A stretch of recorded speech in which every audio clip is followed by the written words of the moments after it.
حضور نے فرمایا ہے جو سورت واقعہ پڑھے اسے فاقہ نہیں آتا. کہنے لگے چاند تو اپنی جگہ چھوڑ سکتا ہے، سورج گر سکتا ہے، تارے ٹوٹ سکتے ہیں، پر مدینے والے رسول کی بات غلط نہیں ہو سکتی. حضور نے فرمایا فاقہ نہیں آئے گا تو انشاءاللہ کبھی بھی نہیں آئے گا.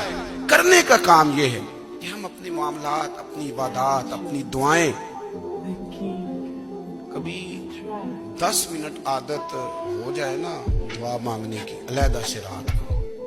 حضور نے فرمایا جو فرض نماز کے بعد دعا مانگے اللہ اس کی قبول کر لیتا ہے. نبی پاک صلی اللہ تعالی علیہ وسلم نے فرمایا اللہ مسافر کی دعا قبول فرماتا ہے. حضور نے فرمایا اللہ مظلوم کی دعا قبول فرماتا ہے. حضور نے فرمایا بیمار سے دعا کراؤ اللہ اس کی دعا قبول فرماتا ہے. میرے نبی پاک نے فرمایا ماں باپ جب بھی اولاد کے لیے ہاتھ اٹھائیں، ویسے تے بلے شاہ تو آسمانی اڈدیاں ہی پھڑ دیں، جہاں گھر بیٹھا انہوں بڑھیا ہی نہیں.